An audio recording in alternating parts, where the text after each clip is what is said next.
The champagne flutes clinked under the crystal chandeliers of the country club, and my sister Sarah was absolutely radiant as Dad slid the keyring across the crisp, white linen. The keys to Oceanfront Manor, 3 spacious bedrooms, direct sand access, and views worth a fortune. 2 generations of family legacy wrapped in polished metal. "Congratulations, sweetheart," Mom whispered, pressing her fingers to her eyes. "You pushed through that MBA program and came out the other side. This is your reward." Sarah lifted those keys like they were sacred objects. "I still can't process this." "Technically, it remains within the family trust structure," Dad clarified, straightening his jacket. "But primary occupancy belongs to you now. Exclusive access. We're formalizing the arrangement." My younger brother, Chris, hoisted his coffee mug toward Sarah in a toast to her prestigious degree and her extraordinary new gift. The entire table erupted. Aunts, uncles, cousins, the whole crowd assembled to celebrate her graduation milestone. I raised my water glass with a measured smile and took a quiet sip. "And what about you, Natalie?" Aunt Diane asked, turning my way. "What did your graduation look like?" A brief hush settled over the table. "We had a lovely dinner," Mom said, moving on quickly.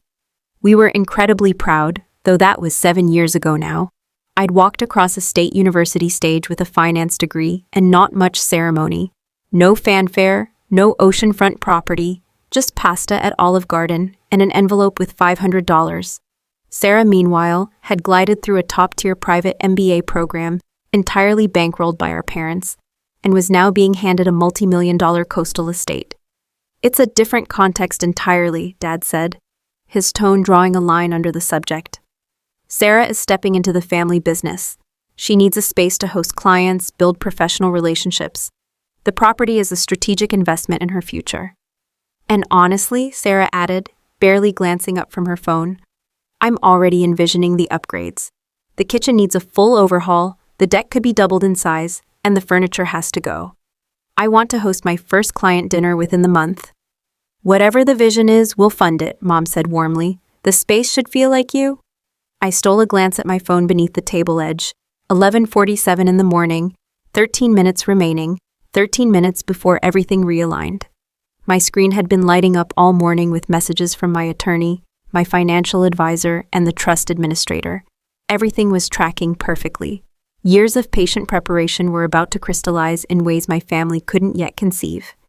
"You seem somewhere else entirely, Natalie," Sarah observed, her voice carrying that well-practiced sharpness. "I understand this is probably difficult to witness, but you have to recognize that I earned this through real academic effort. Not everyone applies themselves the way I did." That comment landed with its intended sting. I had worked a full schedule throughout my degree, graduated at the top of my class, and spent the years since building a career in investment management that had positioned me very comfortably. Sarah had attended university without ever opening her wallet, earned forgettable grades, and now occupied a junior role at our father's company, a position that had materialized through a phone call rather than a resume. "I'm genuinely happy for you," I said, and I meant every word. Let her hold those keys. In 13 minutes, she'd understand exactly what that happiness was rooted in. "We should get into the logistics of the move-in weekend," Mom said, uncapping her pen over her planner. "I'm thinking next Saturday works beautifully. We make a day of it, help carry things in, fire up the grill on the sand." "I've already arranged a professional moving crew," Sarah said, waving that off. "I'm not having people dragging my custom pieces around. But yes, the beach barbecue sounds perfect. I want everyone to see the space once I've had a chance to style it properly." Chris leaned close to me. "You'll show up for the moving day, right?" "I wouldn't dream of missing it," I told him. Dad's phone buzzed against the tablecloth. He checked the screen, a crease forming between his brows, and stepped away toward the terrace. Through the floor-to-ceiling glass, I could watch him pacing, his expression shifting from puzzled to visibly unsettled. Mom tracked him with her eyes. "Something seems off. He looks rattled." My own phone pulsed in my hand. A single line from my attorney, trust activation complete. "All properties now under your full authority. Your grandparents would be very proud. 11:59 on the dot. Right on schedule." Dad came back through the glass doors, and his color had drained. "I need a private word with Natalie." The table froze. "Is something wrong?" Mom asked. I honestly don't know, Dad said, his jaw tight. Natalie? We moved to a quiet corner of the dining room. He held up his phone, an email from the Family Trust Administrator glowing on the screen. This just came through. It says the Coastal Properties Trust has been activated and control has transferred to a primary beneficiary. It says that beneficiary is you. That can't possibly be accurate. It's entirely accurate, I said, keeping my voice level. But that trust was your grandparents' creation. It holds the beach house, the mountain cabin, all 6 of the downtown investment properties. The combined value is, he paused, calculating, at minimum $15 million. How are you the one holding control over that? Grandma and Grandpa built very precise conditions into the trust structure. Control transfers fully to the eldest grandchild upon their 30th birthday, contingent on demonstrable financial responsibility and sound judgment. I turned 30 last month. They passed away when you were barely 15. How could you have known any of this? Grandma told me herself in her final days. She was deliberate and thorough about it. She also left me 3 letters, one to open at 18, another at 25, and the last at 30. Each one carried instructions, context, and guidance for exactly this moment. Dad's hand was unsteady. The beach house sits inside that trust. You cannot simply strip it away from Sarah. We made her a promise. You made a promise over something you had no ownership of. The trust has always carried explicit terms. Nobody thought to read them carefully. My father was meticulous about those documents, I continued. The properties were to be stewarded by the eldest grandchild, who demonstrated financial discipline, with control activating at 30. That's not a footnote. That was the entire design. We returned to the table, every face turned toward us, sensing the weight of what was about to be said. There's been a complication involving the beach house, Dad said, settling heavily into his chair. What kind of complication? Sarah's voice cut sharp and immediate. I opened the trust documents on my phone and set it on the table. The beach house, the mountain cabin, and 6 commercial properties in the downtown corridor are all held within the Coastal Properties Trust, established by our grandparents. As of noon today, I became the sole trustee and primary beneficiary with complete authority over all assets held within it. The room went absolutely silent. Sarah let out a laugh, though it sounded hollow. That's completely absurd. That beach house has always been part of the family. It's been part of the trust, I said. Administered by a corporate trustee until defined conditions were satisfied. Those conditions were satisfied today. Mom had her phone out, scrolling rapidly. I'm looking at the original documents right now. How have I never laid eyes on these before? Because Dad handled the family finances and didn't examine the details, I said plainly. The trust was specifically structured to prevent exactly this kind of situation. Impulsive transfers of major assets without consideration for long-term family wealth preservation. You're claiming my own parents didn't trust my judgment? Dad's face had gone deep red. I'm saying they loved you completely, but understood that your relationship with money operated differently from theirs. They wanted these assets managed by someone with financial discipline and a generational perspective. Sarah slapped her palm flat against the table. Dad made me a promise. You cannot do this. Dad promised you something outside his authority to promise.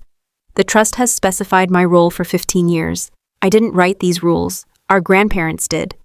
Then rewrite them, Sarah snapped. You're in control now, aren't you? Just hand me the house. The trust places strict limitations on how properties can be transferred or distributed. I cannot simply deed them to individuals. They must be managed for the benefit of all current and future family members. That's the mandate. That's attorney language for you're keeping everything for yourself, she hissed. Actually, it means these properties will be professionally maintained, rented at market rates when available, and the proceeds reinvested for the long-term benefit of the entire family line. That is precisely what our grandparents intended. Mom had gone visibly pale as she read. The beach house generates $8,000 monthly in rental income when family isn't occupying it. The commercial properties bring in over $40,000 a month combined. This trust has been producing serious income for years. Where has all of it been going? Back into the trust, I said. Maintenance, property taxes, and investment reinvestment. The current value sits at approximately $18 million, up from the original $12 million when they passed. That's the product of careful stewardship and market appreciation. 18 million, Sarah said slowly. And you intend to hold all of it.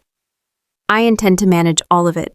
Those are very different things. The trust documents make clear that family members can use the properties under equitable, reasonable terms. You can still stay at the beach house, Sarah. You schedule through the property manager and pay the standard family rate, same as any other family member would. Pay to use a house my father promised me? Pay a subsidized rate to use a trust asset. Yes, the same way everyone else in this family would. Dad had gathered himself enough to speak. This is going to fracture this family. What was going to fracture this family was promising a multi-million-dollar property to one person without verifying you had the standing to do so. I'm not creating a rupture. I'm applying rules that have existed for a decade and a half. Aunt Diane spoke quietly from the far end of the table. I remember when Mom and Dad had those trust documents drawn up. They were absolutely intentional about protecting those properties. Dad always worried about his life's work being carved up carelessly. That's exactly right, I said. Grandpa spent 30 years assembling that portfolio through patience and discipline. He was not willing to see it handed away on impulse. So you're just going to hold this over all of us? Sarah's voice had turned venomous. Sit on top of your little empire while everyone else has to ask permission? I'm going to manage these properties with care, preserve their value, and make them accessible to this family under fair and consistent terms. That is the role I was entrusted with. You could have told us, Mom said, her voice quieter now, almost fragile. You could have brought this up before we made promises to Sarah. I sent Dad a detailed email 3 months ago when the trust administrator reached out to me about the impending activation. I laid out the timeline and specifically suggested he review the original documents before making any commitments about trust-held properties. He didn't respond. Dad's expression cycled through several shades. I thought it was a phishing attempt, some kind of impersonation scam. An email originating from Grandma and Grandpa's estate attorney's official domain. I receive a lot of email. I didn't examine it carefully. That's a choice you made, I said evenly. I fulfilled my responsibility. You didn't fulfill yours. Sarah stood abruptly, her chair legs dragging against the floor. I cannot believe this, my graduation day, and you're turning it into a performance about your own power. I'm not performing anything, Sarah. I'm clarifying what is actually true versus what you were told to expect. Same result. She snatched her bag from the back of her chair. You know what? Take the beach house. Take all of it. I'm done with this family. She walked out, and after a beat, Mom went after her. The family members who remained looked at me with expressions somewhere between disbelief and quiet calculation. Chris cleared his throat. So the mountain cabin, is that still on the table for ski season? Same process as everything else. Book through the property manager, pay the family rate, follow the house protocols. Those guidelines have always existed. The difference now is that they'll actually be enforced. Uncle Tom leaned forward. Can I ask something honestly? Why let things go this far? Why not surface all of this earlier, before the brunch, before the announcement? I tried.